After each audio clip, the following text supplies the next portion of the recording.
এই মুহূর্তে যারা ইমেল করেন আমাকে, সেরকম একটা ইমেল আমার কাছে রয়েছে, যে ইমেলটি আমি পড়তে চাচ্ছি এবং আমাকে এসএমএস করেছেন, ইমেলটি করেছেন, hi I am Zulkar Mamun from Chittagong, এবং তিনি বলেছেন যে আমি ভূত এফএম-এর একজন নিয়মিত লিসনার। আমার জীবনের কিছু চরম অভিজ্ঞতা আমি আজ আপনাদের সাথে শেয়ার করতে চাই। আমি আমার জীবনের এবং তিনি বলেছেন আমি বর্তমানে চিটাগং-এর লালখান বাজারে থাকি। যখন আমরা প্রথম এই জায়গায় আসি তখন আমাদের এই জায়গাটি ছিল খুবই নোংরা, প্রচুর ময়লা ছিল, এবং তিনি যেটা বলছেন সেটা কোমর সমান ঘাস ছিল এখানে। বলা চলে যে পুরো এলাকাটা একটা ডাস্টবিন। কোনো ঘর না থাকার কারণে আশেপাশের বিল্ডিং থেকে আমাদের জায়গাটাতে ময়লা ফেলা হতো। তো আমরা এখানে আসার পর সবকিছু পরিষ্কার করে জায়গাটাতে বাড়ি বানাই। একটা কথা বলে রাখা ভালো, আশেপাশের অনেক জন বলতো যে 1971-এ যুদ্ধের সময় নাকি পাক হানাদাররা এই জায়গায় মানুষ মেরে গণকবর করে রাখতো আর কি। যদিও বাড়ি তোলার সময় কিছুই পাওয়া যায়নি। যখন আমরা লালখান বাজারে আসি তখন আমি ক্লাস 5-এর স্টুডেন্ট। হঠাৎ একদিন সন্ধ্যার দিকে কারেন্ট চলে গেলে আমি ও আমার আম্মা বসেছিলাম। কারেন্ট না থাকার কারণে মোমবাতির আলোতে আশেপাশে তেমন ক্লিয়ার দেখা যাচ্ছিল না। সন্ধ্যায় মাগরিবের আজান দিচ্ছিল, তখন আমি দেখি আমাদের উঠান দিয়ে খুবই উজ্জ্বল সাদা রঙের একটা শ্যাডো পূর্ব দক্ষিণ সাইড হতে উত্তর পশ্চিম সাইডে চলে যাচ্ছিল। আমি যেহেতু দরজার পাশে বসেছিলাম ক্লিয়ার দেখতে পেলাম, এবং আমার থেকে 5-6 হাত দূরে ছিল সেই জিনিসটা। আর যেহেতু সব দিকে বাউন্ডারি ওয়াল ছিল, বাহিরের মানুষ আসার প্রশ্নই আসে না। যেহেতু আমি ছোট ছিলাম বুঝতে পারিনি, শুধু দেখলাম একটা লাশকে কাফনের কাপড় পরালে যেমন লাগবে ঠিক তেমন ছিল। আর পা মাটিতে টাচ করা সত্ত্বেও দেখছিলাম যে ওইটা ভেসে ভেসে যাচ্ছে। মানে পা মাটিতে ছিল বাট মনে হচ্ছিল যে ভেসে ভেসে মনে হয় যাচ্ছে। ঘোর অন্ধকারে পুরো একটা উজ্জ্বল সাদা রঙের শ্যাডো ক্লিয়ার দেখতে পেলাম। ওইটা এত আস্তে যাচ্ছিল যে আমার চোখের সামনে প্রায় 3-4 সেকেন্ড ছিল। চিৎকার করে আম্মাকে বললাম, এটা কি দেখো আম্মা। অবশ্য ততক্ষণে তিনি আর সেটা দেখতে পাননি, বাট বুঝতে পেরেছিলেন, কিন্তু আমাকে কিছু বলেননি। তুই ভুল দেখেছিস। বুঝতে পারলাম না ভালো জিনিস দেখলাম নাকি খারাপ জিনিস দেখলাম। আম্মা অবশ্য পরে বলেছে, তখন যদি বলতো আমি আরো বেশি ভয় পেতাম। আমাদের জায়গাটা খারাপ কিছু একটা আছে তা প্রথম বুঝে উঠতে পারেন আমার আম্মা। উনি যখন খাটে ঘুমাতে যেত মাঝে মাঝে নাকি খাট নিচ থেকেই জোরে জোরে কেঁপে উঠত। প্রথম বুঝতে না পারলেও পরবর্তীতে বুঝতে পারতেন। আমার বড় ভাইয়াও মেজো ভাইয়া কেউ রাতে ঘুমানোর সময় মাঝে মাঝে মাথায় টোকা দিয়ে ডিস্টার্ব করত কেউ। কিন্তু যখন আমাদের বাসায় মেহমান আসতো তাদের অবশ্যই ডিস্টার্ব করা হতো। মানে এটা মাস্ট ছিল, যখন কোনো মেহমান বাসায় আসবে তখন তাদের ডিস্টার্ব করা। যেমন একদিন আমার ছোট খালা বেড়াতে আসলো। তিনি যখন দুপুরের দিকে ঘুমাতে গেলেন হঠাৎ করে খাট কেঁপে উঠল। আর এক খালা রাতে ঘুমানোর সময় মাঝরাতে মুখের ওপর বালি ফেলেছিল কেউ। আমার এক দুলাভাই বেড়াতে আসলেন রাতে, তার গায়ের ওপর টেবিল ফ্যান ফেলে দিতে চাইল কেউ একজন। আবার একদিন আমার খালাতো বোনকে এমন জোরে থাপ্পড় মারল যে সে মাঝ রাতে জোরে জোরে কাঁদতে লাগলো। যখন আমরা উঠলাম তখন সে শুধু বলল যে কালো একটা শ্যাডো, দেখতে অনেক লম্বা, মনে হচ্ছে গায়ে কালো লম্বা লোম আছে, ওইটা তাকে থাপ্পড় মেরে গেল এবং তার গলা টিপে ধরতে চেয়েছিল। এই ধরনের ছোট ছোট অনেক ডিস্টারবেন্স ছিল বাসায়। তবে যে বড় দুটি প্রবলেম আছে তার একটি এখন বলছি। আমাকে একবারই ডিস্টার্ব করছিল, মেবি 2000 বা 2001-এর ঘটনা। আমি তখন 9-10-এর স্টুডেন্ট হব। তো আর সেটা ছিল স্মরণীয় একটা ঘটনা। রাত তখন প্রায় 3টা বাজে। আমি যখন ঘুমাচ্ছিলাম তখন হঠাৎ করে আমার কানের পাশে ঘুঁ ঘুঁ শব্দ শুনতে পেলাম, জোরে জোরে নিঃশ্বাস নেওয়ার শব্দ। কয়েকটা শব্দ শোনার সাথে সাথেই আমার ঘুম ভেঙে যায়, কিন্তু আমার ঘুম ভাঙলেও আমি চোখ খুলিনি। 2-3 সেকেন্ড পর আমি যখন চোখ খুললাম, দেখি আমার ফেস থেকে 6-7 ইঞ্চি ওপরে একটা বিরাট বড় মাথা। হালকা আলোতে দেখতে পেলাম ওইটা শুধু একটা মাথা, কোনো শরীর নেই, কিচ্ছু নেই, জাস্ট একটা মাথা। দেখতে পুরো বানরের মতো, কোনো বডি নাই, আর মাথাটা অনেক বড়। মানুষের 4টা মাথায় এক করলে যত বড় হবে ঠিক তত বড় ছিল। চোখগুলো দেখতে লাল, আগুনের আগুন জ্বলছিল মনে হচ্ছিল। 2টি বড় বড় দাঁত এবং ওপরের চোয়ালে ওই মাথাটা এত বড় হাঁ করল যে আমার পুরো মাথা তার মুখ দিয়ে ঢুকে যাবে এরকম মনে হচ্ছিল। আমি ততক্ষণে বুঝতে পারিনি, তাই ভয়ও পাইনি। ভাবছি আমার মেজো ভাইয়াকে হয়তো বোবা ধরেছে আর সে আমার গায়ের ওপর পড়েছে। আমার পুরো শরীর আর একটু শক্তি নেই এবং আমি নড়তে পারছিলাম না। এইভাবে 2-3 সেকেন্ড যখন আমি এক দৃষ্টিতে তাকিয়ে রইলাম, দেখলাম ওই মাথাটা আস্তে আস্তে জাস্ট ভ্যানিশ হয়ে গেল এবং তারপর আমি শক্তি ফিরে পেলাম এবং আমি ফিল করলাম যে ওই খারাপ জিনিসটা আমার বাম হাতটাও চেপে ধরেছিল। ওইটা ইনভিজিবল হওয়ার পর আমার পূর্ণ সেন্স ফিরে আসে এবং বাম হাতে ব্যথা অনুভব করি, কিন্তু তখন বুঝিনি। যখনই বাম দিকে ফিরে দেখি যে আমার মেজো ভাইয়া অন্য দিকে ফিরে ঘুমাচ্ছে, তখনই সাথে সাথে আমার পুরো শরীর ঘেমে উঠতে শুরু করলো। বুঝতে বাকি রইল না যে আমার সাথে কি হয়েছে। সাথে সাথে কাঁথা গায়ে শুয়ে রইলাম আর দোয়া পড়ছিলাম। পরে যখন ফজরের আজান দিল, তারপর ঘুমিয়ে পড়লাম আর কি, এবং সকালে উঠে সবাইকে ঘটনাটা খুলে বললাম। আর নিজ থেকে কেন জানি মনে হলো যে ওই খারাপ জিনিসটা আমাকে ভয় দেখাতে চেষ্টা করেছিল। কিন্তু অতক্ষণ আমি যখন এক দৃষ্টি তাকিয়ে রইলাম, হয়তো আমার চাওয়া দেখে সে হয়তো উল্টো ভয় পেয়েছিল বা এরকম কিছু একটা মনে হয়েছিল তার। বাট পরে আর কোনো ধরনের কোনো ঝামেলা হয়নি। তার এরকম আরো অনেক ঘটনা আছে। সো আমরা এখন আরো একটা ঘটনায় যাব। আমাদের যে সমস্ত গেস্ট রয়েছেন তার মধ্যে প্রথম যে ঘটনাগুলো সেগুলো চিটাগংয়ের, এবং এরপরে দুটো ভয়াবহ অ্যাক্সিডেন্টের ঘটনা রয়েছে, সেই ঘটনাগুলো আমরা শেয়ার করব আপনাদের সাথে। সো আমাদের প্রথম গেস্ট, আপনার নামটা একটু বলবেন please. Hi listeners, this is Shaon. Shaon, আপনার বাসা কোথায়? আমার বাড়ি চিটাং, ঢাকায় পড়াশোনা করি। আচ্ছা, চিটাগংয়ের কোথায়? চিটাং দাউনবাজার। ওকে। সো আমি চিটাগং গিয়েছি, কিন্তু এখনো ঠিক বুঝতে পারছি না কোন জায়গাটা। নিশ্চয়ই চিটাগংয়ের সবাই বুঝতে পারছেন জায়গাটা, তাই না? ওকে। সো ঘটনা যেগুলো ঘটেছিল সেই ঘটনাগুলো কি চিটাগংয়ে ঘটেছিল? ফার্স্ট যেটা কাহিনী বলতে যাচ্ছি ওটা ঢাকায়। আচ্ছা। হোস্টেলে। আর সেকেন্ড যেটা বলবেন সেটা আমার গ্রামের বাড়ি চিটাগাং। চিটাগংয়ের কোন জায়গায়?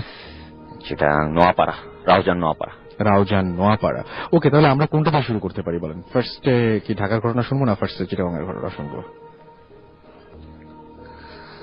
ফার্স্টে চিটাং একটা দিই। ওকে। সো আপনি যেহেতু চিটাগংয়ের ঘটনাটা আমরা আগে শুনি। Okay please. সেটা ক্লাস 5-এ পড়ি তখন। ক্লাস 5-এ পড়া বর্ষাকালীন সময় কাহিনী, এরকম সময়। ওকে। তখন আমার মামার বাড়ি থেকে বাবার বাড়ি বেশি হলে 1-1.5 কিলোমিটার দূর। তো দুটো রাস্তা, একটা কাঁচা রাস্তা আর একটা পাকা রাস্তা। তো আমি কখনো পাকা রাস্তাটা দিয়ে আসা যাওয়া করতাম না। যদি আসা যাওয়া করতাম কাঁচা রাস্তাটা দিয়ে আসা। শর্টকাট হবে? শর্টকাট না, একই। আমি ওটা দিয়ে আসা যাওয়া করতে পছন্দ করতাম। তো আগে ওই সময় আসতেছিলাম, তো ওখানে আমাদের বাড়ির সামনে, একদম বাবার বাড়ির সামনে দিয়ে একটা খাল বয়ে গেছে। তো কাঁচা রাস্তা হোক পাকা রাস্তা হোক, ব্রিজ দুইটা পড়বেই। পাকা রাস্তার উপর পাকা ব্রিজ, কাঁচা রাস্তার উপর বাঁশের সাঁকো। তো বাঁশের সাঁকোর আরো কিছুটা সামনে একটা বুদ্ধিস্টদের গ্রেভিয়ার্ড, সাথে হিন্দুরা হয়তো বললে চিনবেন, সাবগোলা টাইপস। এটা জাস্ট একটা বৃক্ষকে মা হিসেবে পূজা দেওয়া হয়। ওকে। তো ওই জায়গাটাই যখন ওই বটগাছ তলায় আসলাম, তখন হঠাৎ করে ভয় লেগে উঠছে। আমি এতদিন যাবত আসা যাওয়া করতেছি ওই জায়গাটা দিয়ে, কখন আমার ভয় লাগে না। ওকে। ওই দিন হঠাৎ করে ভয় লেগে উঠছে। দেন ভয় লাগতেছে, মন চাইতেছিল যে পিছনে ফিরে আমি আমার মামার বাড়ির দিকে ব্যাগ দিই। বাট মামার বাড়ি দিয়ে ব্যাগ না দিয়ে আমি আমার বাবার বাড়িতে আসার জন্য বেশি ইয়া করতেছিলাম। তো মনের জোরে অনেকটা মনের জোরে আমি বাবার বাড়ির দিকে আবার রওনা দিই। দেন যেতে যেতে বাসার সাঁকোর কাছে যাই, বাসার সাঁকোতে উঠি। মোটামুটি মিডল পর্যন্ত যাওয়া পর্যন্ত কোনো কিছুই হয় নাই, মানে নর্মালি ভয়টাই পাচ্ছে। মিডলে যাওয়ার পর হঠাৎ বাসার সাঁকো অস্বাভাবিক রকম, প্রচুর অস্বাভাবিক রকম, মানে একটা খালের নিচে অনেক সময় ভূমিকম্প বয়ে যায় এই টাইপের, যা অনেক জোরে নাড়াচাড়া করে, যে মানে বাসার সাঁকোটাই পার হইতে পারবো না এই অবস্থা। যে ওই বয়সে একটা ছেলে ওই বাসার সাঁকো পার করতে বেশি 5 মিনিট লাগে, বেশি হলে। ওই বাসার সাঁকো ওই মিডল পর্যায়ে থেকে আমার থেকে পার হইতে লাগছে আধা ঘন্টা। আধা ঘন্টা লাগার পর দেন তাও আমি পার হলাম, কোনো মতে পার হয়েছি। পার হওয়ার পর তখন অবভিয়াসলি বর্ষাকাল, তারপরে তো বিলের পর রাস্তার পর যেন আমাদের বাড়ি। বিলের মধ্যে পানি জমে আছে গোড়ালির কিছুটা উপর, তো পানি দিয়ে হেঁটে যাচ্ছি। সেভারাল টাইম আমার পাশে বা আমার পিছনে কেউ একজন পানির উপর হাঁটলে ছপ একটা আওয়াজ হবে, আমার নিজের পায়ের আওয়াজও শুনবো আমি, আমার পিছনে কেউ একজন হাঁটতেছে ওর পায়ের আওয়াজ আমি শুনবো, স্বাভাবিক। তো ওই সময় ওটা তো ফাঁকা জায়গা, দেখা যায় মোটামুটি। তো ওই রাস্তা দিয়ে হাঁটতেছি, আমার ছপছাপ আওয়াজের সাথে আরেকটা ছপছাপ আওয়াজ আমি শুনতেছি, এবং আপনার মনে হচ্ছে যে পেছনে কেউ একজন হাঁটছে। আচ্ছা, আমি বারবার পিছনে থাকাচ্ছি, কেউ নাই। দেন বাড়ির রাস্তার দিকে যাওয়ার সময় একটা হিন্দুদের পারিবারিক গ্র্যাভিয়েট, নতুন কবর এটা। তো ওদের নতুন কবর পুরনো শেষ হলে বোধহয় 1 সপ্তাহ না কয়েকদিন পর ওটা বেড়া দেওয়া হয়। আচ্ছা, 4টা বাঁশ খুঁটি হিসেবে বেড়া দেওয়া হয়। তো একটা নতুন কবর, তো নতুন কবরের ওই মানে বাঁশ দেওয়া আর কি, বাঁশের বেড়া দেওয়া। তো তখন বৃষ্টি পড়া স্টার্ট হয়েছে। তো 4 বাঁশের উপর 4টা মোমবাতি বসানো। আচ্ছা, 4টা মোমবাতি বসানো। এত বৃষ্টির মধ্যেও ওই মোমবাতির উপর পানি পড়তেছে, বৃষ্টির ফোঁটা পড়তেছে। যত বৃষ্টির ফোঁটা পড়ে তত ঘন ঘন করে ধরে ওঠে, আর নিচ্ছে না, বৃষ্টির মধ্যে মোমবাতি গুলো জ্বলেছিল। আচ্ছা, ও দেখে আমি ভয়ে দৌড় দিই। সাথে আমার পায়ের আওয়াজ বেড়ে গেছে, পিছনে ছপছপানি আওয়াজ বেড়ে গেছে। দেন কোন রকম রাস্তায় উঠে রাস্তা দিয়েও দৌড়াচ্ছি, ঠিক একই আমার পিছনে ধূপ কে একজন দৌড়াচ্ছে, এটা বুঝতে পারতেছি। আমি বারবার পিছনে থাকাচ্ছি, বাট কেউ নাই। ঠিক আছে, দেন দৌড়ে আমি আমাদের বাউন্ডারির ভিতরে এসে বাড়িতে চলে আসি। দৌড়ে বাড়িতে চলে আসি। দেন স্বাভাবিক হিসেবে মেনে নিতাম যদি ওই সময় আমি আর কিছু না শুনতাম। ঠিক আছে, আমাদের পারিবারিক পুকুর আছে, ওটা প্রায় রাস্তার পাশেই, রাস্তা থেকে দেখা যায়। আচ্ছা, তো আমার সেজ চাচি পুকুরের ঘাটেই ছিল। পুকুর ঘাট থেকে আসছে, এসে দেখে আমি বাড়িতে আসছি। শাওন, তুই আসছোস? বলতে হ্যাঁ আসছি। তোর পিছনে দৌড়াইছিল মহিলাটাকে। হঠাৎ করে জিজ্ঞেস করলো তোর পিছনে দৌড়াইছিল মহিলাটাকে। তখন আপনার কেমন? এটা আমার মনে তো পুরো ধাক্কা খাওয়ার মতো একটা অবস্থা, যে আমি উনাকে কিছুতেই বলতে পারতেছি না যে মানে আমি অ্যাকচুয়ালি পিছনে কাউকে দেখি নাই, আমি ভয়েই দৌড়াইছিলাম। আপনি ভয়ে দৌড়িয়েছিলেন এবং আপনার তখন মনে হচ্ছিল যে পেছনে কেউ ছপ ছপ করে আসছে। প্রথমে যখন হাঁটছিলেন তখন মনে হচ্ছিল যে পেছনে কেউ ছপ ছপ শব্দ করে হাঁটছে, কিন্তু আপনি বারবার করে চেক করার জন্য পেছনে তাকিয়েছেন এবং কাউকে দেখতে পাননি। এবং যখন আপনার সেজু চাচি বললেন, তখন ব্যাপারটা হলো এরকম যে আসলে পেছনে কেউ একজন ছিল যাকে ঠিক আপনি দেখতে পাননি, একটা মেয়ে যাকে আপনার সেজু চাচি দেখেছেন। তখন কেমন লেগেছে? তখন ওঠা তো মানে ভয়েরই, আর তখন ক্লাস 5-এ। মানে এই ঘটনাটা খুবই অদ্ভুত, মানে এই ধরনের ঘটনা খুব কম শুনেছি আসলে, যে এরকম ধরনের ঘটনা ঘটতে পারে যে পেছনে একজন থাকবে, মানে আপনি দেখেন নাই কিন্তু অন্য কেউ একজন দেখছে। এবং আপনার দ্বিতীয় যে ঘটনা, সেই ঘটনাটা ঘটেছে ঢাকায়, তাই না? ঢাকায় আপনি একটা হোস্টেলে থেকে পড়াশোনা করেন এবং সেইখানে এই ঘটনা ঘটেছে। এটা কতদিন আগের ঘটনা? এটা ডিসেম্বর মাসে 2010। ওকে, সো তখন মানে কি হবে, রাত না দিন? রাত্রি। ওকে, শুনি তাহলে আমার ঘটনাটা। আমরা হোস্টেলে থেকে যারা পড়াশোনা করি, প্রত্যেকটা হোস্টেলেই রাতের বেলা মানে রাতের বেলা পড়াশোনার পর ফ্রি থাকলে ছেলেরা কাঠ খেলে। তো ওই দিনও আরেক ফ্রেন্ডের রুমে কাঠ খেলতে যায় আর কি। তার আগে বলতে আমার হোস্টেলে আমার রুমটা 3 জনের, আমার রুমমেট 2 জন বাড়িতে ছিল, আমি ওই দিন হোস্টেলে একলাই ছিলাম। ওকে। তো কাঠ খেলতে খেলতে 2:30 বেজে গেল। 2:30 বাজার পর আমি রুমে আসছি। রুমে এসে শুতে শুতে 3টা বেজে গেছে।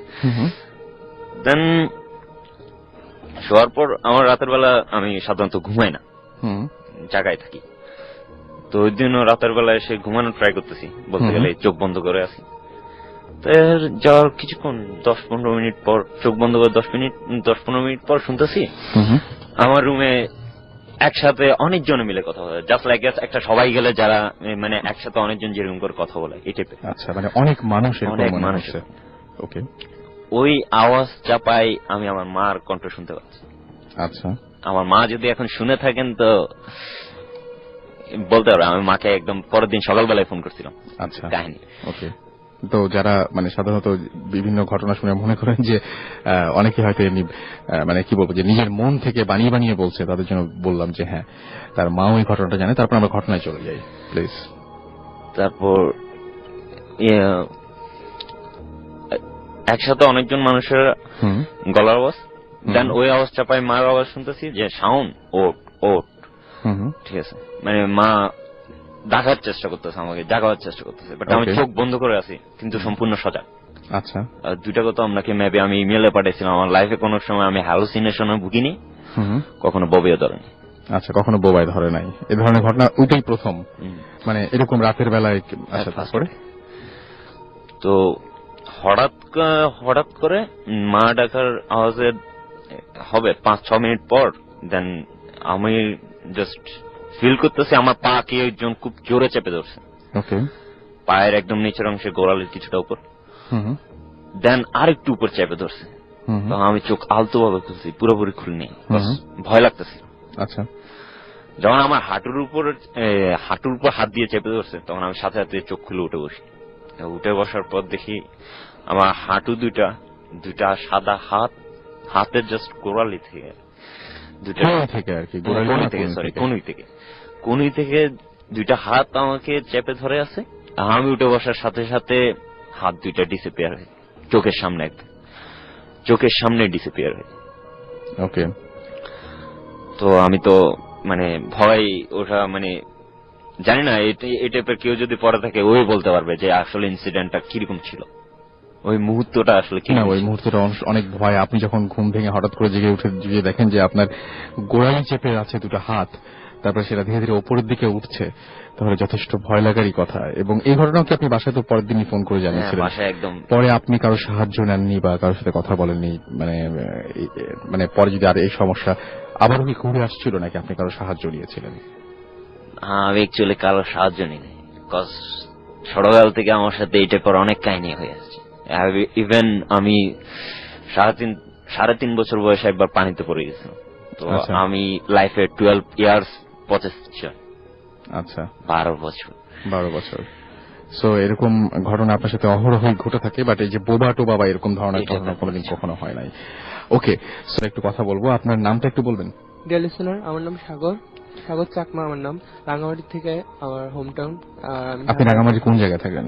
রাঙ্গামাটি এটা হসপিটাল রোড। ও, হসপিটাল রোডে থাকেন। ওকে, সো আপনি বলছিলেন যে আপনি একটু আগেই বলছিলেন আমাকে যে আপনার একটু আগে শাওন যে ঘটনাটা বললো, একই টাইপের ঘটনা আপনাদের ওইখানে আরো ঘটেছে। জি। কিরকম হয়েছিল সেটা? আমরা 3 জনে একসাথে থাকি, মানে 3 জনে আমরা রুমমেট। তো ফার্স্ট মানে শাওনের আগে মানে আমাদের ফার্স্ট ইয়ার হচ্ছে শ্রমিকের সাথে। তো ঘটনা এরকম যে শ্রমিক ওই দিন ঘুমাচ্ছিল, মানে প্রায় একই টাইমে আমরা ঘুমাই সবাই একসাথে, কিন্তু ওই দিন সম্ভবত শাওন ছিল না, মানে আমরা শুধু জাস্ট 2 জন ছিলাম। তো ওই দিন শ্রমিক মানে ঘুমাচ্ছে, ঘুমের ঘরে স্বপ্ন দেখতেছে যে একটা লম্বা একটা মানুষ, মানে লোমটম সহ, মানে লম্বা, মানে প্রায় দেয়ালের উপরে, দেয়ালের কাছাকাছি এরকম তো সে মানে একটা কাঁচি টাইপের একটা ইয়ে নিয়ে ওর পায়ের দিকে কাটতেছে, মানে প্রায় মানে ঘা করার জন্য মানে ডাক দিতেছে, কিন্তু ও জাস্ট কিন্তু ফিল করতে পারতেছে না, মানে ও ঘুমের ঘরে মানে জাস্ট এটা ইয়ে করতেছে। তো পরের দিকে সকালবেলা যখন ও ঘুমের থেকে উঠছে, তো সে দেখে যে মানে তার পায়ের ওখানে মানে দাগের চিহ্ন ঠিকই রয়ে গেছে, এবং একদম মানে সকালবেলায় উঠেও দাগ দেখতে পেয়েছিল এবং আপনারা দেখতে পেয়েছিলেন সেটা, যেটা সে রাত্রেবেলায় একা একা এক্সপেরিয়েন্স করেছে সেটা সকালবেলাতেও ছিল। জি, তারপর সকালবেলা আমাদের মানে সে বললো। আর এরপরে শাওনের সাথে যেভাবে এটা হয় মানে সেম আমার সাথে মানে এই ধরনের আমি শ্যাডোটা আমি দেখছি। আচ্ছা, সেম জিনিস আপনার সাথেও হয়েছে। আর এমনিতে রাঙামাটিতে কোনো ঘটনা ঘটে না? রাঙামাটিতে তো মনে হয় অহরহই ঘটনা ঘটে। হ্যাঁ, রাঙামাটিতে এই ধরনের অহরহ ঘটে। সেম হলো আমার কাজিনের ওর মানে একটা ওর কি বলবো মানে ভাগ্নে মানে ছোট কালে মানে একটা অসুখে মারা যায়। তো মারা যাওয়ার পরে আমার কাজিনের সাথে মানে খুব আদর করতো, ওই বাচ্চাটাকে খুব আদর করা হতো, ফ্যামিলির মধ্যে ও খুব আদরের ছিল। তো হঠাৎ মানে এভাবে চলে যাওয়াটা মানে কেউ মেনে নিতে পারে না, সবার মনেই ছিল। আর আমাদের মানে বৌদ্ধ ধর্মে আছে যে আমাদের 7 দিন পরে মানে পরে তারপর কি বলে মানে এটাকে বলা হয়, আমরা বলে মানে এটা 7 দিন অন্ত্যেষ্টিক্রিয়া এই ধরনের জাতীয়। তো মানে ধর্মীয় অনুষ্ঠান করা হয় মানে ওই দিনে মানে করা, কিন্তু এই 7 দিনের মধ্যে মানে ওর সাথে যা ঘটছে মানে তা মানে করতেছে যে বাচ্চাটা মানে ওর সাথে ওর পাশে গিয়ে শুয়ে পড়তো, মানে দেখতে পেত আর কি। সে দেখতে পেত। শুধু উনি দেখতে পেতেন নাকি আরো অনেকে দেখতে পেত? ওনার ফ্যামিলির মধ্যে সবাই দেখতে পেত, মানে ওরা সবার সাথে মানে করতো বাচ্চাটা। তারপর বাড়ির পাশে এসে মানে কান্নাকাটি করতো যে এই সেই মানে বিভিন্ন ধরনের ভাবে বলতো যে হ্যাঁ তুমি আমাকে তাড়াতাড়ি করো, নাহলে তোমাদের করতে দেবো না, মানে তাড়াতাড়ি আমাকে করো, উদ্ধার করো, আমি আবার ফ্যামিলিতে আসতে চাই এই ধরনের। তারপর স্বপ্নেও মানে এই ধরনের করতেছে, মানে স্বপ্নের মধ্যেও মানে এই ধরনের দেখাইতো। তো তখন মানে থালা বাসন নাড়ানাড়ি করতো। আর আমার মামা মানে কাজিন মামা সবাই এটা ফিল করছে, এবং এটা মানে ওই বাড়ির সবাই একসাথে এক্সপেরিয়েন্স করছে। আচ্ছা, এমনি আপনি ব্ল্যাক ম্যাজিকের কথা বলছিলেন রাঙামাটি অঞ্চলে, তো ব্ল্যাক ম্যাজিকে আপনি একটা কথা বলছিলেন বৈদ্য, তো বৈদ্যদের কি ধরনের ক্ষমতা থাকে বা এরকম আপনি বলছেন আপনার বাবা একবার এক্সপেরিয়েন্স করেছিলেন, ঘটনাটা একটু বলবেন? যদিও মানে ঠিক অতটা ভয়ের না, কিন্তু আসলে যে মানে এরকম প্যারানরমাল কোনো ঘটনা ঘটে এবং কেউ যে কিছু বিশেষ শক্তি রাখে, এই ব্যাপারগুলো সেই মানে অনেকেই হয়তো জানতে আগ্রহী হবেন, তো বৈদ্য ব্যাপারটা কি একটু বলবেন? হ্যাঁ, আমার বাবা মানে বয়সে মানে তরুণ বয়সে মানে এই ধরনের বিশ্বাসই করতেন না। মানে উনি যখন কলেজে পড়তেন, তো তিনি মানে এই ধরনের বিশ্বাসই করতেন না, মানে বলতেন যে বৈদ্য মানে এই ধরনের উনি কিভাবে একজন মানুষ কিভাবে ভালো করতে পারতেন, ওনার তো কোনো শিক্ষাগত যোগ্যতা নাই, উনি কিভাবে এই ধরনের মানে উনি বিলিভ চিকিৎসা করেন, চিকিৎসা করেন বিভিন্ন ধরনের মানে রোগের চিকিৎসা, আর বিভিন্ন ধরনের মানে মন্ত্রের মাধ্যমে সবকিছু। তো একদিন বাবার ফ্রেন্ড সহ তারা 3 জন আর বাবা মানে একটা মানে চায়ের দোকানে চা খাচ্ছিলেন। তো মানে পাশের দিকে মানে উনি মানে এক বৈদ্য ওনাকে দেখার পরে মানে বাবার একটা ঠাট্টা করার জন্য মানে ওনাকে কিছু একটা বলতেছিলেন। তো উনি মানে বললেন যে হ্যাঁ তোমরা তো বিশ্বাস করতেছো না, এসে আচ্ছা বাবা আমি তোমাদের এই ধরনের নিয়ে করতে চাই না, তবুও বাবারা মানে ওনাকে করতেছিলেন। তো আচ্ছা ঠিক আছে তোমরা বসো। তো বাবা সহ ওনার 3 জনকে ওনার গামছাটা নিয়ে জাস্ট মানে 4 জনকে 4 বার দেওয়া হয়েছে। 4 বারে দেওয়ার পরে যে বাবারা তোমরা একটু দয়া করে একটু উঠো। যখন করতে গেছে তখন ওনারা উঠতে পারে নাই, মানে বেঞ্চটা ওনাদের সাথে শরীরের সাথে করেছিল, বেঞ্চ থেকে কোনোভাবে উঠতে পারছিলেন না ওনারা, কোনোভাবেই না। তো ওনারা যখন মানে অনেক করার পর উঠতে পারতেছেন, মাফ টাফ চাওয়ার পরে তারপর উনি 4 জনকে পানি খাওয়াই দিছিলেন। পানি খাওয়ানোর পর তারপর বাবারা ওইখান থেকে উঠতে পারছিল। এবং আপনি একবার বলছিলেন যে একটা বোতল কারো পেছনে পেছনে গড়িয়ে আসে, এরকম একটা ঘটনা আপনি বলছিলেন, যে কি ঘটনা ছিল যেন ওটা ছিল আমার মামার মানে ফার্স্ট যিনি মানে আমার ফার্স্ট উনি মামা মারা গেছিল আমার। মানে উনি মানে ওই গ্রামের সাইড যেহেতু মানে তখন আমার জায়গাটার নাম বলতে পারবেন? বন্দুক ভাঙা বলা হয়। আচ্ছা, বন্দুক ভাঙা বলা হয়, মানে আমাদের গ্রামের বাড়ি ওই রাঙামাটি সাইডে। তো ওখানে আমার মানে ছোটকালে খুব ছিলেন, একটু চঞ্চল ছিলেন। আর আমার দাদার শখ ছিল যে মানে একটা ছেলে হবে, হবে, কিন্তু ওই উল্টাটা হয়ে গেছে। 7 বোন 1 ভাই, উল্টা। তো হুট করে মানে এখন মামা ফার্স্ট যেহেতু হয়েছেন, অনেক খুশি ছিলেন সবাই, মানে অনেক ইয়ে। তো আমার মামা যখন মানে ছোট, মানে খেলাধুলা করতে গেছে সকাল দিকে, খেলাধুলা করে এখন মানে দুপুরের দিকে খেয়ে দিয়ে আবার খেলতে গেছে, বিকাল দিকে এখন আসছে। তো এখন এই আসছে যে গ্রামে একটা প্রচলিত আছে যে মানে ওইখান দিয়ে মানে গ্রামের মধ্যে একটা শব্দ শোনা যেত, মানে সরার করে একটা মানে শব্দ, মানে বোঝা যেত যে মানে কিছু একটা যাইতেছে, মানে কেউ যাইতেছে। তো বলতো যে মানে ওইটা একটা অশুভ আত্মা, এই ধরনের কিছু, যে বিকালবেলা ওই রাস্তা দিয়ে হাঁটা চলা করা নিয়ম নাই, ভালো না। আর বলা হয়েছিল যে তুমি ওই দিক দিয়ে কোনদিন আসবে না। ওইটা কিন্তু শর্টকাট রাস্তা ছিল, মানে খেলাধুলা করার পর বাসা ওই দিক দিয়ে আসা কিন্তু শর্টকাট রাস্তা, মানে ঘুরে মানে একটু দূরত্ব একটু বেশি। তো মামা ওই দিক দিয়ে মানে ওই দিন মানে বেশি হয়ে গেছিল, সেজন্য মানে শর্টকাট রাস্তা দিয়ে আসে। ছোট মানুষ মানে উনি এত ইয়ে করেন না।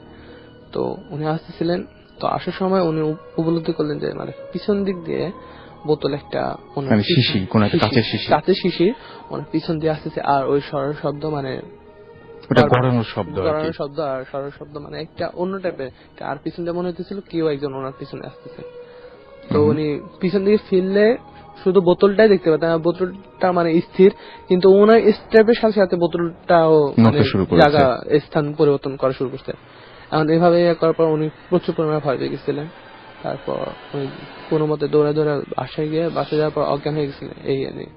তারপর ওনার জ্বর, মানে ওইখান থেকে ওনার জ্বর, প্রচুর পরিমাণে জ্বর। ওই জ্বর তো আর কোনোভাবে সম্ভব মানে আরই হইল না, কোন বৈদ্য অথবা, আর তখন ছিল গ্রাম সাইডে যে এমন ডাক্তার ওই ধরনের ছিল না, তখন মানে বৈদ্যরাই সবকিছু করতেন, কোনো বৈদ্যই ঠিক করতে পারেন না। পরে এই নিয়েই মানে উনি পরে দিয়ে আর বাঁচানো সম্ভব হয় না, আমাদের সঙ্গে আমি বলেছিলাম দুটো অ্যাক্সিডেন্টের ঘটনা শোনাবো, এবং আরো একজন আমাদের সাথে রয়েছেন, আমি তার কাছে চলে যাচ্ছি। এবং আপনার নামটা বলবেন একটু? জি, আমার নাম হিমেল। হিমেল, কোথা থেকে এসেছেন? আমি উত্তরা থেকে এসেছি। ওকে, সো হিমেল, আপনি এবং আপনার ফ্রেন্ড, কয়জন ফ্রেন্ড ছিলেন আপনারা? আমরা ওই দিন আমি সহ 5 জন ফ্রেন্ড ছিলাম। 5 জন ফ্রেন্ড ছিলেন এবং ভয়াবহ একটা অ্যাক্সিডেন্ট করেছেন আপনারা। এবং আরো একটা অ্যাক্সিডেন্টের ঘটনা, যেহেতু আপনাদের সঙ্গে আরেকজন ফ্রেন্ড আছেন, আমি তাকে আরেকটু পরে আনতে চাচ্ছি। উনি একদম সরাসরি হসপিটাল থেকে এসেছেন, রাইট? জি, হসপিটাল থেকে এখানে এসেছেন এবং রিলিজ পেতে মনে হয় বেশ সমস্যা হচ্ছিল। হ্যাঁ। সো তারপরে উনি এখানে এসেছেন এন্ড তিনিও আপনাদের ঘটনা শোনাবেন। So stay tune. আগে আমি আপনার ঘটনাটা শুনি। ঘটনাটা 28শে জুন, গত মাসের 28 তারিখে ঘটে। তো ওই দিন আমি দুপুরের দিকে উত্তরা থাকি আমি, সো ফ্রেন্ডদের সাথে আড্ডা দিচ্ছিলাম। তো আমরা 5 ফ্রেন্ড মিলে, আমি গাড়ি সহ, আমি গাড়ি ড্রাইভ করছিলাম, ধানমন্ডি গেলাম। ধানমন্ডি ওখানে আমাদের কিছু ফ্রেন্ড ছিল, আমরা সবাই একসাথে আড্ডা দিলাম। তারপরে ওখান থেকে আবার আমাদের আরো কিছু ফ্রেন্ড সহ আমরা বাড়িধারা ডিওএইচএস আসলাম। ওখানে অনেকক্ষণ আড্ডা দিলাম। তো আড্ডা দিতে দিতে রাত 8টা-9টা বেজে গেছে। আচ্ছা।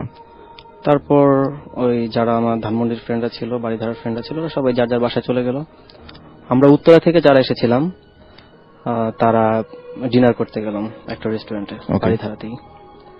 তো রেস্টুরেন্টে ঢোকার পরে আমরা খাবার অর্ডার দিলাম, খাবারের জন্য ওয়েট করছি। তো এই সময় রেস্টুরেন্টে দারোয়ান আসলো। তো এসে বললো যে ভাইয়া গাড়িটা একটু সরাতে হবে, একটা গাড়ি বের হতে পারছে না। তো আমি নিচে গেলাম, যাবার পর গাড়ি স্টার্ট দিচ্ছি, গাড়ি স্টার্ট হচ্ছে না।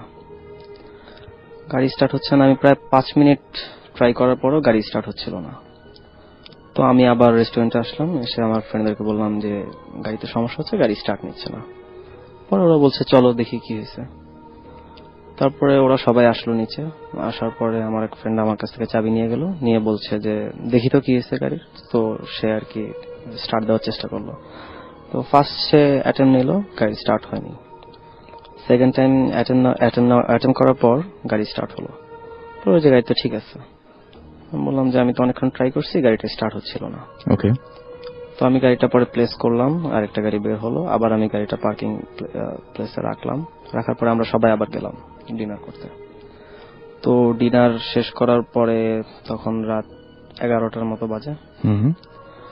তো সবাই আমরা আবার নামলাম একসাথে। নামার পর আবার সবাই গাড়িতে উঠলো, তারপরে স্টার্ট দিচ্ছি, গাড়ি স্টার্ট নিচ্ছে না। অনেকক্ষণ ট্রাই করছি, গাড়ি স্টার্ট নিচ্ছে না।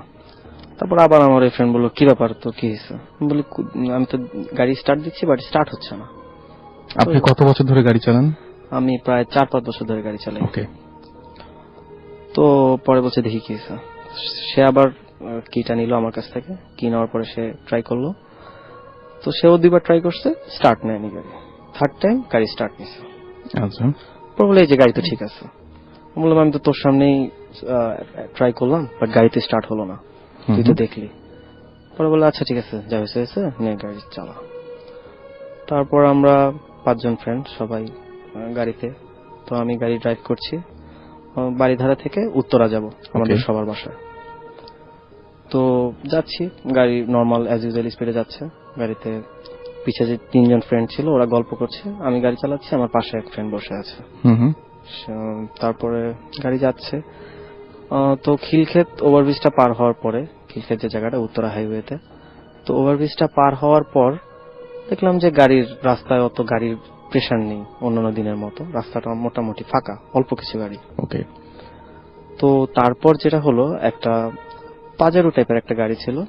তো আমি সেই গাড়িটাকে ওভারটেক করে যখন সামনে গেলাম, দেখলাম যে ওখান থেকে ভিআইপি টার্মিনাল যেটা আছে, মানে কাওলা ওভারব্রিজটা, ওইটার ওখানে ভয়াবহ ঘটনা রেগুলার ঘটে গাড়ি নিয়ে। হ্যাঁ, তো ওখানে অনেকখানি রাস্তা প্রায় ফাঁকা, বাট ওভারব্রিজের পরে গাড়ি দেখা যাচ্ছে, 2-1টা গাড়ি আছে অনেক দূরে, প্রায় 1 কিলোমিটার রাস্তার মতো ফাঁকা। তো আমি গাড়ির মাঝখানে, মানে রাস্তার মাঝখানে লেন দিয়ে যাচ্ছিলাম। তো পিছনে ফ্রেন্ডরা গল্প করছে, আমার পাশে ফ্রেন্ড বসে আছে, আমি গাড়ি চালাচ্ছি আস্তে আস্তে। তো গাড়ি তখন অ্যারাউন্ড 80-100 স্পিডের মধ্যে ছিল। তো আমি গাড়ি চালাচ্ছি, হঠাৎ দেখি আমার গাড়ির সামনে দিয়ে একটি মানে ব্ল্যাক কালারের ফায়ার বলের মতো, যদি আপনারা বলেন, যে আমার সামনে দিয়ে জাস্ট ওটা গেল আর আসলো। এটা কি আপনি একা দেখেছেন না আপনার ফ্রেন্ডও দেখেছে? এটা একটু বলেন। আমার পাশে আমার ফ্রেন্ড ছিল, সে একটু পরে তার সাথে কথা বলবো, একটু পরে তার সাথে কথা বলবো, এবং সে দেখেছে সেটা আমরা তার কাছ থেকে শুনে নেব। এখন আপনি আপাতত বলেন। হ্যাঁ, তো আমি যখন জিনিসটা দেখলাম, আমি তখন অতটা গুরুত্ব দিইনি, যে হয়তো বা রাতের বেলা অন্ধকারে হয়তো ভুল দেখেছি, আমি চোখে ভুল দেখেছি। বাট দেখার সাথে সাথে আমার ফ্রেন্ডটা আমার সাইডে বসেছিল, তো সে আমার হাত ধরলো। আমি তার মুখের দিকে তাকালাম, তার এক্সপ্রেশন ওয়াজ লাইক দ্যাট, যে হোয়াট ইজ দিস, মানে ও দেখছে জিনিসটা, আমিও দেখছি। তারপরে আমার একটু মানে নার্ভাস হয়ে গেলাম, তো আমি আস্তে গাড়িটা স্লো করার চিন্তা ভাবনা করলাম। পরে গাড়ি যাচ্ছে, একটু কমলো স্পিড, বাট হঠাৎ করে দেখছি আমি গাড়িটা মাঝখানে লেন থেকে ডান দিকে চলে যাচ্ছে। আচ্ছা। তো আমি স্টিয়ারিংটা আমার সোজা আছে, বাট গাড়িটা ডান দিকে আস্তে আস্তে সরে যাচ্ছে। আমি যত ট্রাই করতেছি, গাড়িটা আস্তে আস্তে ডান দিকে চলে যাচ্ছে। এই জাস্ট ওই কালো জিনিসটা দেখার পরে? হ্যাঁ। তো তারপর হঠাৎ করে গাড়িটা ওই যেতে যেতে মানে রোডের যে মানে রোড ডিভাইডার আছে, ওখানে গাড়িটার লুকিং গ্লাসের সাইডটা একটু টোকা লাগে। তারপর লুকিং গ্লাসটা খুলে যায় আর কি, ঝুলে থাকে আর কি। তারপরে গাড়িটা সোজা হয়ে গেছে আর কি, মানে জানা যাচ্ছিল। এরপরে কিন্তু গাড়িটা আন্ডার কন্ট্রোল চলে এসেছে, তেমন কিছু হয়নি। তো সোজা হয়ে গেছে, গাড়ি যাচ্ছে। তো আমি ব্রেকে তখন দিতেছি যে গাড়িটা থামাবো, ব্রেক দিয়ে থামাই জিনিসটা আমরা দেখি বেশি ক্ষতি হয়েছে নাকি। সার্টেন টাইমে হঠাৎ আবার ডান দিক থেকে একটা শব্দ হলো, মনে হলো যে ডান দিক থেকে কিছু একটা মানে হিট করছে। আচ্ছা, সামথিং হিট করছে। বাট ওই সময় রাস্তাটা পুরো ফাঁকা ছিল, আমি একটা গাড়ি ক্রস করে চলে এসেছি, ওই সময় রাস্তায় কোনো গাড়ি ছিল না। হিট করার পরেই আমার গাড়িটা পুরো উল্টে গেল, মানে গাড়ির ছাদটা নিচে, চাকা উপরে, রাস্তার মাঝখানে। ওকে। গাড়ির সামনের গ্লাস ভেঙে চৌচির হয়ে গেল, আর সাইডের গ্লাসগুলো সব নামানো ছিল, ওগুলো কিছু হয়নি। তো এটা ঘটার পরেই সবাই পেইন্ট হয়ে, মানে পিছিয়ে যে ফ্রেন্ডরা ছিল ওরা সবাই মানে ওই খোলা জানলার ফাঁক দিয়ে বের হয়ে গেল, পেইন্ট হয়ে, মানে আস্তে আস্তে সিট থেকে হ্যাঁ বের হয়ে গেল। এই সময় বের হওয়ার সময় অনেকে হাত পা ছিলে গেছে, অনেকে ইনজিউর্ড হয়েছে, মাইনর ইনজিউর্ড হয়েছে। তো আমার পাশে যে ফ্রেন্ড ছিল, ওরা আবার একটু মানে পায়ের সমস্যা ছিল, সো বের হতে পারছিল না। তো ওরা 3 জন বের হয়ে ওকে টেনে বের করতেছে। গাড়িটা তখন কিন্তু রাস্তার মাঝখানে পড়ে আছে। আর আমি যেহেতু ড্রাইভ করতেছিলাম, আমার সিট বেল্ট ছিল, তো আমাকে ওরা জিজ্ঞেস করছে বের হ বের হ। আমি বলতেছি আমি বের হচ্ছি, আমি সিট বেল্টটা খুলছি, তোরা বের হয়ে যাচ্ছে। ওরা বের হচ্ছে, আমি সিট বেল্টে নক করছি, মানে সিট বেল্টের বাটনটা প্রেস করতেছি, সিট বেল্ট খুলে গেলে আমি বের হব। বাট দ্যাট টাইম সিট বেল্টের বাটন প্রেস করার পর সিট বেল্ট খুলতেছিল না, জ্যাম হয়ে গেছে। হ্যাঁ, এটা জ্যাম হয়ে গেছে কোনো কারণে। তো আমার ওই ফ্রেন্ডকে ওরা টেনে বের করার পর ওরা চলে গেছে। আমি বলছিলাম যে তোরা চলে যা, আমি আসছি, বের হচ্ছি। তো আমি অনেক চেষ্টা করার পরেও সিট বেল্ট খুলছিল না। আর তখন আমি সাইডে মানে বাম পাশে যখন তাকাই দেখি যে ওই সাইড থেকে গাড়ি আসছে। আচ্ছা।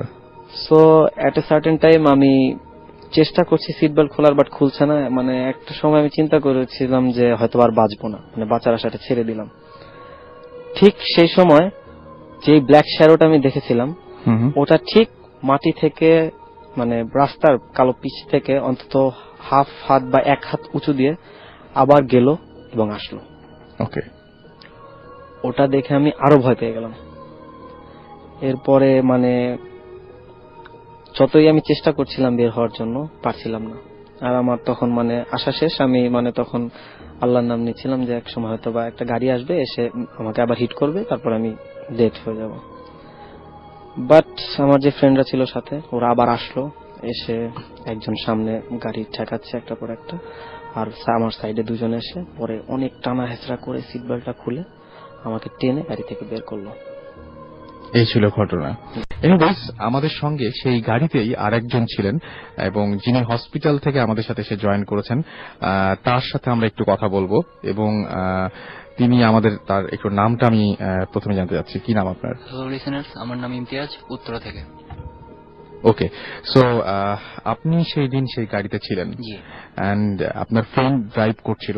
আপনার ফ্রেন্ড যে জিনিসটা দেখেছেন এবং যেভাবে বর্ণনা করলেন, আপনিও কি ঠিক সেই জিনিসটা সেইভাবেই দেখেছিলেন? জি, সেইভাবেই দেখছি এবং দেখার পরে আমি তার মানে ওকে ইন্ডিকেট করছি যে এরকম একটা কিছু গেছে, তুই দেখছিস কিনা।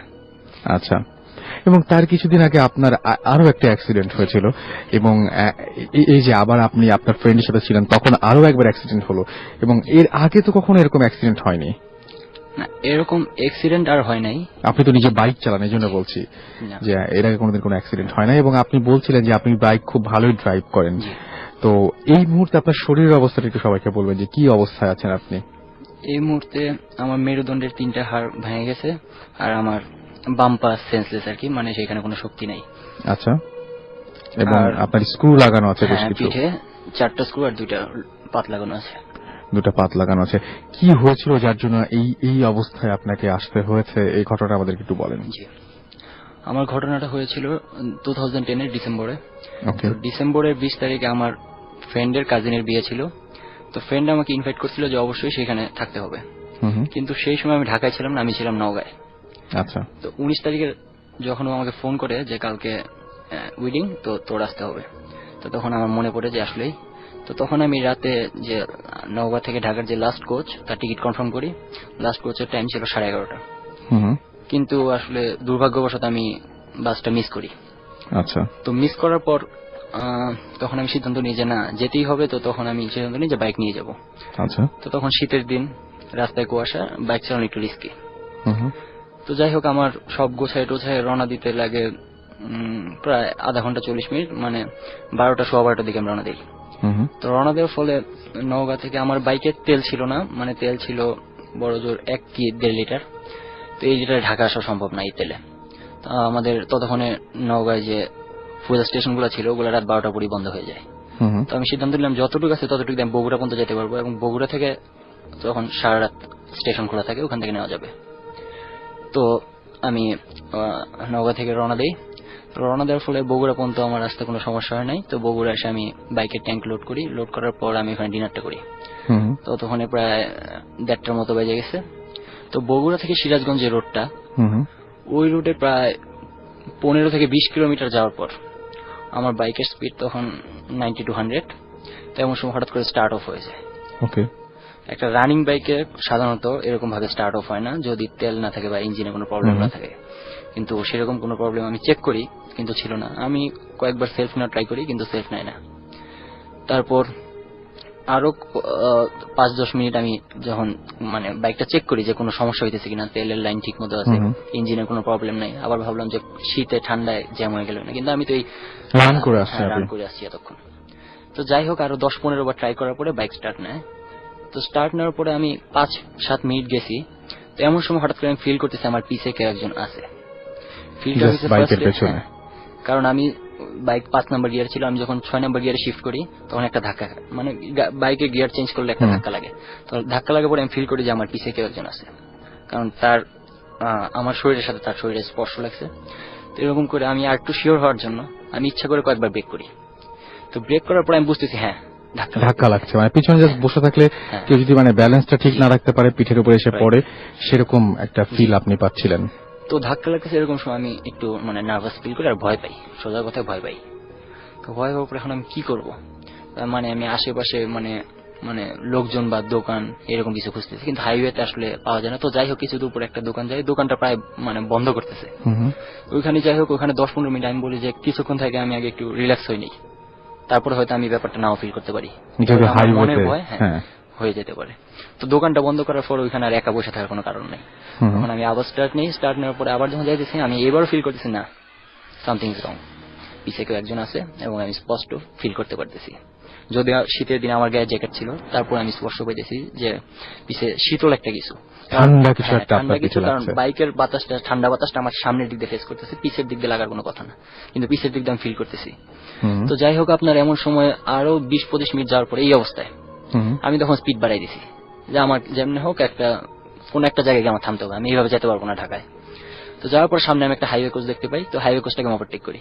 তো ওভারটেক করে আমার একটা স্পিডে রাখি যাতে হাইওয়ে কোচের হেডলাইটটা আমার ব্যাকে থাকে, মানে কোনো কিছু যাতে হইলেও যাতে তারা দেখে, আর হাইওয়ে কোচটা যাতে আমাকে ওভারটেক না করতে পারে, এরকম একটা স্পিড রেখে যাওয়ার পর তো কিছুক্ষণ পরে প্রায় আরো কিছুক্ষণ যাওয়ার পর হাইওয়ে কোচটা রেস্টুরেন্টে ঢুকে যায়, হাইওয়ে ভিলা। তো ওখানে ঢোকার পর আমিও ওয়েট করি, আরেকটা বাস বের হয়ে এইভাবে আমি যমুনা সেতু পর্যন্ত আসি। আসার পরে এখানে আসার পর আর কোনো সমস্যা হয় না, কারণ ওই রাস্তা অনেক গাড়ি ঘোড়া।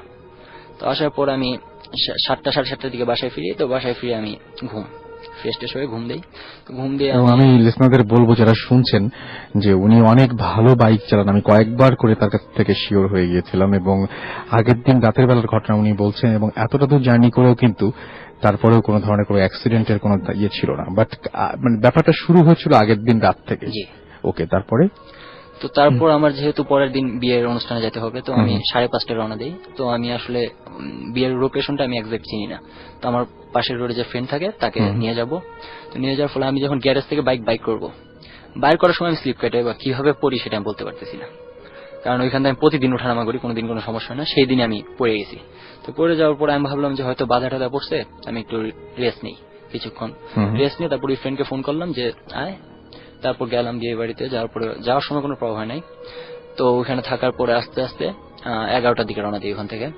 তো রওনা দেওয়ার ফলে যখন প্রায় অর্ধেকের কাছাকাছি এসে পড়ছি, তখন হঠাৎ করে ফ্রেন্ড আমাকে বলতেছে যে আমি সেলফোন রেখে আসছি। আমি বললাম সেলফোন ঠিক আছে, রিটার্ন করিয়া। তো আবার গেলাম। তো ওইখানে আবার ফিরতে মানে আবার ফ্রেন্ডের সাথে দেখা করে ফ্রেন্ড সেলফোন নিয়ে ফিরতে 1টা বেজে যায়। 1টা বেজে যাওয়ার পরে তখন মানে রোড একদম ফাঁকা। তো ওইখানে আমি বারবার মানে রাফ চালাইতেছি না, আমি নর্মাল স্পিডে চালাইছি, কিন্তু বারবার মানে অন্যরকম চালাইতেছি, মানে সাধারণত যেভাবে চালাই সেভাবে না। একটু পর আমি ব্রেক করতেছি, এটা করতেছি, সেটা করতেছি, জিগজ্যাগ দিতেছি, আর অনেক ধরনের। তো আমার ফ্রেন্ড বলতেছে তুই এরকম করতেছিস কেন? আমি বললাম আশ্চর্য, আমার সামনে দিয়ে একটার পর একটা এই যেগুলা কুকুর পার হইতেছে, বিড়াল পার হইতেছে, এগুলো কিছু দেখতেছিস না?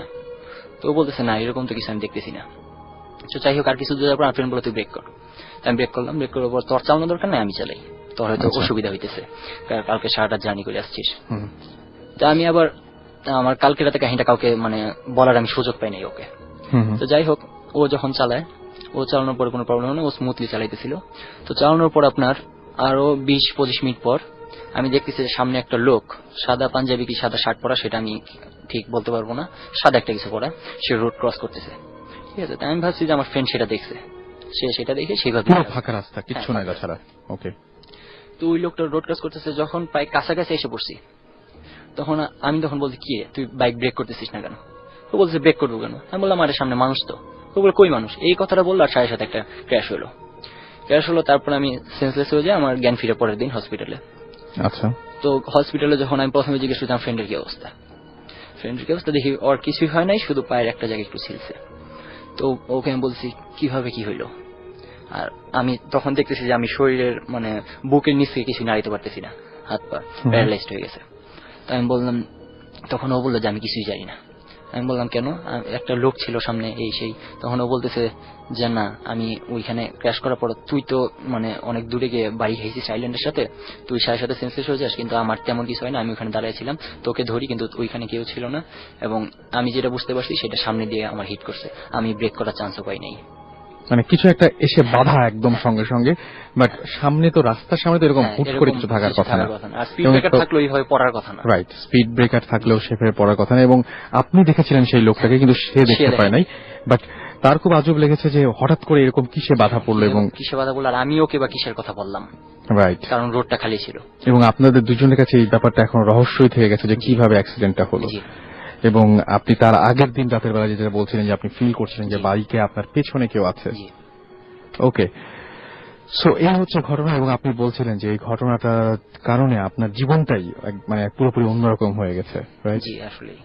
এবং মানে আপনি আসলেই কি মনে হয় যে এই অ্যাক্সিডেন্টের পেছনে প্যারানরমাল কিছু ছিল, বা আপনার তখনই কি মনে হয়েছিল যে মানে কি মনে হয়, আপনি একটা কিছু বলেন আর কি। হ্যাঁ মনে হয়, আমি 100% শিওর যে প্যারানরমাল কিছু ছিল, কারণ আমার ফ্রেন্ডও যথেষ্ট ধরতে গেলে আমার চেয়ে ভালোই বাইক চালায়, আর কখনো এরকম ভাবে এক্সিডেন্ট আমরা অনেক করছি, কিন্তু এই ধরনের রাতেও আমরা গাড়ি অনেক চালাইছি, কিন্তু এই ধরনের সিচুয়েশনে কোনো আমরা ফেস করি নাই, এটা আমার লাইফের ফার্স্ট। রাইট। এবং আমার কাছে খুবই অদ্ভুত লেগেছে যে আপনি দেখেছেন, সে দেখেনি, কিন্তু বাড়িতে খেয়েছেন এবং রাস্তার মাঝখানে, যেখানে হচ্ছে আপনি বলেন সামনে পুরো ফাঁকা ছিল, সম্পূর্ণ ফাঁকা, এবং বাস টাস কোনো কিছুর কোনো ইয়ে নেই, এবং আশেপাশের মানুষজন নিশ্চয়ই ততক্ষণে আপনাদের এসে সাহায্যও করেছিলেন, তারাও নিশ্চয়ই এরকম কোনো কিছু দেখেন নাই। না, তারা তো আমার ফ্রেন্ডই যেহেতু খোঁজ পায় নাই, এবং সত্যি যদি সামনে কোনো মানুষ থাকতো তারা ডেফিনেটলি সে মারা পড়তো, অবশ্যই মারা পড়তো, এবং আপনারা জানতেন যে কোনো একটা মানুষ মারা গেছে, বাইকটা ভালো স্পিডে ছিল। সো এই হচ্ছে ঘটনা। এই ঘটনার পেছনে কোনো কারণ বা কোনো ব্যাখ্যা আমরা দিতে যাচ্ছি না, এটা পুরোপুরি আপনাদের ওপরে যে আপনারা কি ভাবছেন না ভাবছেন সেটা আমাদেরকে SMS করে অবশ্যই আপনাদের মতামত, মূল্যবান মতামত আমাদেরকে জানিয়ে দিতে পারেন। আপনার তো বেশ কিছু ঘটনা রয়েছে, এবং তার মধ্যে একটি ঘটনা আপনার বন্ধুর একটা ঘটনা রয়েছে, রাইট? তো বন্ধুর ঘটনাটা আমরা আগে শুনি না, ওইটা দিয়ে শুরু করি। আচ্ছা, আমার বন্ধু নাম রাসেল, সে মাদ্রাসায় পড়ে। না, আপনি রাস্তার একটা ঘটনা বলবেন বলেছিলেন। ও, রাস্তার যে ঘটনাটা সেটা আমি বলছি, সেটা হচ্ছে আমার নিজের ব্যক্তিগত ঘটনা, ওটা আমি নিজে দেখছি সম্পূর্ণ। ওই গ্রামটাতে, আমি যে গ্রামটাতে, সেটা আমার নানুর বাড়ি গ্রাম। ওই গ্রামটাতে কারেন্ট নাই, বিদ্যুৎ সংযোগ অনেকদিন ধরেই নাই, এবং খুব নির্জন একটা গ্রাম, আর জংলা টংলা আছে রাস্তার দুই ধারে। এখন আমি হঠাৎ করে বাড়ি ফিরছি, তখন প্রায় বাজে রাত্রে 1টার উপরে। এখন ওই বাড়ি ফিরার পথে যে আমার সামনে মসজিদের কাছে যাইতেই আমি দেখি যে একটা লোক জামা কাপড় বিহীন, সে মোটামুটি 6 থেকে 7 ফুটের উপরে লম্বা, মিনিমাম 7 ফুট তার গঠন। সে আমার রাস্তার পথের সামনে থেকে সে আমার বাম দিকে হেঁটে যাচ্ছে। বাম দিকে হচ্ছে মসজিদের সামনে একটা কল। ওকে, এখন আমি এটা দেখে থমকে যাই, তারপরেও আমি আর ভয় না পেয়ে, মোটামুটি ভয় যাই পেয়েছি, আমি সামনের দিকে এগিয়ে যাই। এখন সে যাকে আমি, ওই লোকটাকে দেখছি, ওই লোকটা যে পর্যায়ে থেকে ডানে আমার বাম দিকে চলে গেছে, ঠিক ওই পর্যায়ে যখন আমি গেছি, তখন আমার মনে হইলো আমি কি একটু দেখি কলের পার তো সে গেল, যে লোকটা কি আসলে আছে কিনা। কিন্তু তখন আমি গিয়ে দেখলাম যে ওই ঘাটটা ঘুরাইতেই আমি কলটা দেখতে পাইছি, কিন্তু ওই জায়গায় কোনো লোকজন আর আমি দেখি নাই, পরে আর দেখতে পাই নাই। কিন্তু এরকম আরো কয়েকজনের কাছ থেকে আমি শুনছি যে ঘটনা, এই টাইপের ঘটনা অনেক। ওইখানে এটা কোন জায়গার ঘটনা বলবেন একটু বলবেন? কাপাসিয়া দক্ষিণগাঁও গ্রামের নাম, আড়াল বাজার। ওকে, সম্মানীয় ইউনিয়ন। সো এখানে আপনি রাস্তার একটা ঘটনা বলছেন, রোডের একটা লাশ নিয়ে যাওয়ার ঘটনা, এটা আপনার কোন একটা ফ্রেন্ডের, এটা একটু বলবেন? এটা আমার ফ্রেন্ড বলতে আমার পাড়া প্রতিবেশী, সে প্রফেশনালি ড্রাইভিং করে। আচ্ছা, এখন সে যেটা বললো, এলাকায় একটা সুইসাইড হয় মিরপুরে। সুইসাইডে যে ভিকটিম ছিল কে ওইটা আমি সঠিক জানতে পারি না, তবে যে মারা যায় সে মহিলা ছিল। এখন তার লাশটা হচ্ছে মানিকগঞ্জ নিবে, ওই জায়গায় দাফন করবে, কিন্তু কোন ড্রাইভার কেন জানি ওই দিন রাতের বেলা যখনই শুনছে যে এটা সুইসাইডের কেস বা আরো ঘটনা ডিটেলস জানছে, কেউ যাইতে রাজি হয়নি। পরে যে ছেলেটার কথা বলতেছিলাম, আপনি যাকে ফ্রেন্ড বলতেছিলেন, সে ফ্রেন্ড প্লাস আমার এলাকাবাসী, সে রাজি হয়েছে যে আমি নিয়ে যাব আমি মোটামুটি একটু জানি, আমি দোয়া টোয়া করে আমি নিয়ে যাব, সমস্যা নাই। আপনারা কে কে গাড়িতে যাবেন গাড়িতে উঠেন, আর লাশটা যেহেতু ট্যাক্সি ক্যাবে নিব সেহেতু আমার যে ছাদের উপরে কফিন তখন ছিলই, টিন করা হয়ে গেছে গাড়ির সাথে, সেটা আপনার দড়ি দিয়ে বেঁধে নিছে নরমালি যেভাবে নেয় একটা ট্যাক্সি ক্যাবে। এখন সে মানিকগঞ্জে পৌঁছানোর আগে মেইন রোডের কোন একটা মাইলস্টোনের কাছে, সে বাড়ি থেকে প্রায় নিয়ার 10 কিলোমিটার যে জায়গায় সে যাবে, আচ্ছা, ওই জায়গাটায় হঠাৎ করে আপনার গাড়িতে একটা শব্দ হয় যে কিছু একটা খুলে পড়লো বা কিছু। সে মূলত গাড়িটা হালকা একটু ব্রেক করে সে নেমে দেখে যে গাড়িতে না সবকিছু ঠিক আছে, লাশটা ওইভাবে আর কি, কফিনটা ওইভাবে বাঁধা, ওইটা আর দেখার হয়নি। পরে যাই হোক সে আবার গাড়ি স্টার্ট দিল, গাড়িও স্টার্ট নিল। তখন প্রায় কয়টা বাজে আমি সঠিক এটা আমার মনে নাই, সঠিক টাইমটা। আচ্ছা ঠিক আছে, টাইমটা বড় ব্যাপার না। রাতে তারা বাড়িতে পৌঁছায়। এখন পৌঁছানোর পরে নরমালি যে সবাই গাড়ি থেকে নামে, কফিনটা নামাইতে যায়, কিন্তু কফিনটা নামানোর সময় তারা দেখে যে কফিনটা হালকা হয়ে গেছে।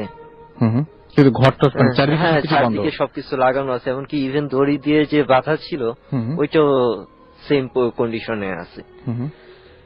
তারপরে নামার পরে এক পর্যায়ে সে বলল যে কেন হালকা লাগতেছে, কেন এটা খুলি। এখন খোলার পরে দেখে লাশ আর নাই।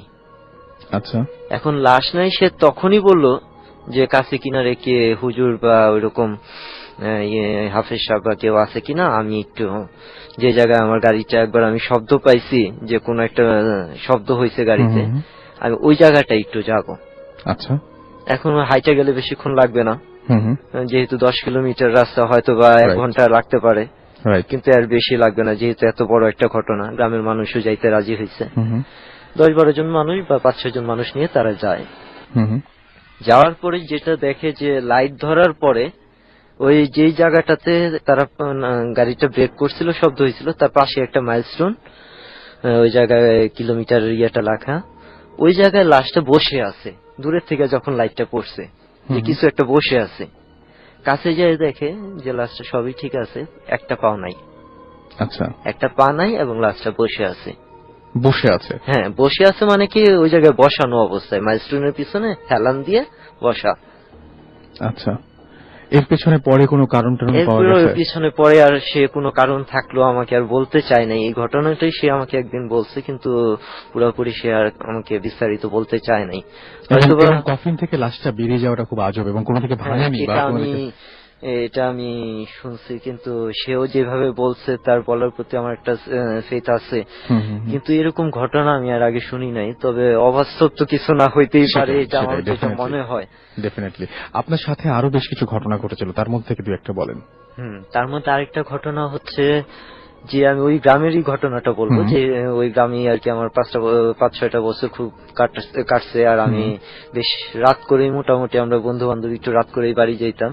আচ্ছা, যেহেতু বাজার থেকে একবারে হয়তো বিকালের দিকে বাজারে যেতাম, একবার রাতে বাড়ি ফিরতাম। এখন ওই ফেরার পথে হঠাৎ করে আপনার কুলুপাড়া বলে একটা পাড়া আছে, ওই জায়গায় মেইন রাস্তা দিয়ে যে জায়গায় আমি বাড়িতে যাবো, আমার পাশে আমার এক সিনিয়র বড় ভাই আছে। এখন ওই জায়গাটায় হঠাৎ করে আমি যাওয়ার আগের থেকেই মনে হচ্ছে আমি কোত্থেকে জানি একটা কান্নার শব্দ পাচ্ছি, কিন্তু কান্নার শব্দটা বৃদ্ধ মহিলা কিংবা ওই টাইপের কিছু।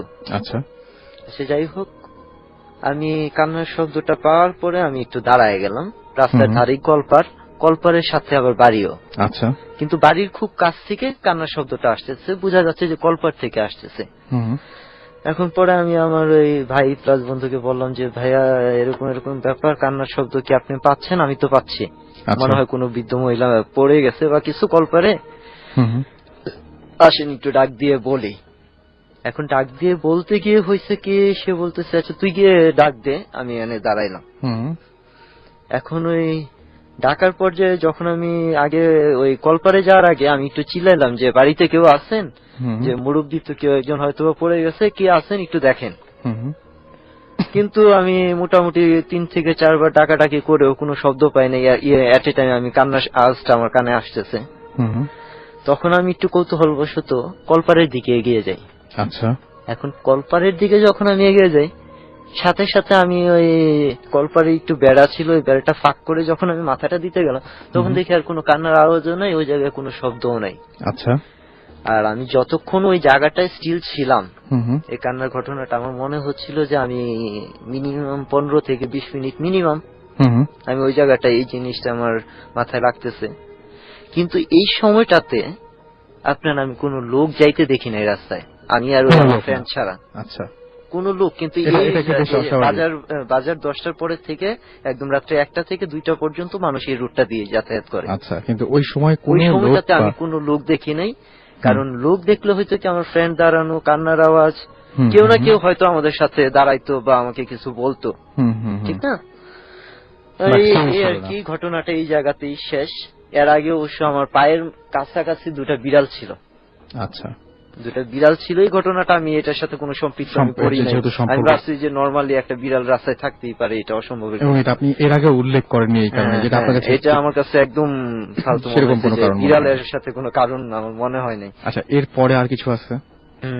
এরপরে আসলে রিসেন্টলি আরেকটা ঘটনা আছে, সেটা হচ্ছে যে আমার এক ফ্রেন্ডের ঘটনা। সে মাদ্রাসায় পড়তে, যেটা আমি ফার্স্ট টাইম বলতে যাচ্ছিলাম। তার নাম রাসেল, সে আমার সাথেই আছে। তার পরিচয়টা যদি বলেন। আমি একটু পরিচয়টা খালি ওনার কাছ থেকে শুনে নেই, আপনার পরিচয়টা একটু দিবেন আমাদের সবাইকে। আমি মোহাম্মদ রাসেল ভুঁইয়া, গাজীপুর কাপাসিয়াতে আমার বাড়ি। ওকে, আপনি কোন একটা মাদ্রাসায় পড়াশোনা করতেন, তারপরে মাঝখানে আপনি দেশের বাইরে ছিলেন, রাইট? হ্যাঁ। এবং আবার ফিরে এসেছেন। অলরাইট, তো আমরা ঘটনাটা শুনি। আচ্ছা, ঘটনাটা আমি বলতেছি। ঘটনাটা যেটা হচ্ছে, তার সাথে আমার ফ্রেন্ডের সাথে একসাথে পড়াশোনা করে বন্ধু। সে মোটামুটি মাদ্রাসায় পড়ার কারণে সূরা কেরাত ভালোই জানে। ওকে। সে ওই দিক দিয়ে বেশ রাতে করে অনেক সময় দেশে গ্রামে বাড়িতে ফিরতো, ওই সময় আড্ডা দিত। সে বলতো যে আমি এইগুলা জিনিসগুলা নিয়ে আমি ভয় পাই না। নর্মালি সে ওই ধরনের একটা মন মাইন্ড নিয়ে চলে। আচ্ছা, যাই হোক, সে হঠাৎ করে রাতে 3টার দিকে বাথরুম পায়। সে বাথরুমে যাওয়ার জন্য বের হয়। বের হওয়ার পরে আর তার মোটামুটি তেমন কোনো ঘটনা এই কাছাকাছি সময় আমরা শুনতে পাই না। যখন আমরা 4টার দিকে, ওই আমার ফ্রেন্ডটা যখন সে 4:30 বা 4:45টার দিকে ফজরের আজানের আগে আগে সেও বাথরুমে যাইতে নেয়। এখন ওই পর্যায়ে যাওয়ার এক পর্যায়ে সে কিছু শব্দ পায়, গুঙ্গানির মতো শব্দ। মানুষ যেরকম গুঙ্গায় অসুস্থ থাকলে বা কোনো ব্যথা ট্যাথা পাইলে সেম এরকম শব্দ পায়। স্বভাবত সে শব্দ পাওয়ার পরে একটু আগাইতে যায়। আগাইতে যাইতে গেলে দেখা যায় যে একটা ওয়াল আছে ওই জায়গায়, বাউন্ডারির ওই পাশে শব্দটা ক্লিয়ার বোঝা যাচ্ছে। ওকে। সে তখন একটু ফর্সাও হইছে, প্লাস শব্দটাও একটু বাড়তেছে। এখন পিছনে আবার কিন্তু নর্দমা, নোংরা। এখন সে আবার এটা দেখলো যে কারো একটা মাথা দেখা যাচ্ছে, ময়লার মধ্যে কারো একটা মাথা দেখা যাচ্ছে। সে হ্যাঁ, নর্দমার মধ্যে। আচ্ছা। তার গলার নিচটুকু মাটিতে ডাবানো, পুরাপুরি ডাবানো। সে তখন ওই তার যে প্রিন্সিপাল আছে, যে হুজুর আছে, ওনাকে ডাইকা নিয়ে গেল। সে আবার ওই কতজন লোক স্টুডেন্ট আছে সেগুলা কাউন্ট করে দেখে না, 1 মিজিং। যে মিজিং ওই ছেলেটাই ওই জায়গায়। তখন তাকে উদ্ধার করা হয় ওই জায়গা থেকে। উদ্ধার করার পরে যেটা জানা যায়, সে আপনার রাতের বেলাতে যখন বের হয় বাথরুমে যাওয়ার উদ্দেশ্যে, ওই পর্যায়ে সে কোনো কিছু একটা দেখতে পায়, পরি টাইপের কিছু। সে যেটা বললো যে একটা খুব সুন্দর একটা মেয়ে দেখতে পায়। এখন তাকে ইশারা করতে থাকে। সে তখন আর কোনো কারণে ওই জায়গাটায় না যেয়ে আর পারে না। তার পেছনে সে তার শক্তি হয়তো বা কোনো কারণে লোপ পায়। আর সে তার ইশারায় হাতছানি দিতে দিতে সে কিন্তু যাইতে থাকে। অলরেডি এট এ টাইম সে ওই ওয়ালটা ক্রস করে সে নর্দমার পানির মধ্যে সে ঢুকে যায়।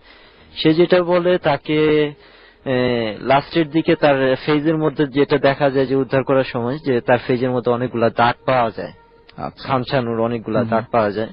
এমনকি সে পানিতেও, এই নোংরা পানিতেও অনেক হাবুডুবু খাইছে। সে আর কি বাঁচার মতো তার কোনো, সে খালি এইটুকুই বলছিল যে আমি আর কিছু বুঝতে পারি নাই, শুধু আমি পানিতে ইয়ে করতেছি, আমাকে কেউ খামচাচ্ছে, চুলকাচ্ছে আর কি, আমাকে মেরে ফেলবে এরকম একটা ভয় আমি পাইছি। আর আমি এই কাদার মধ্যে কিভাবে ঢুকলাম আমি আর এটা বলতে পারবো না।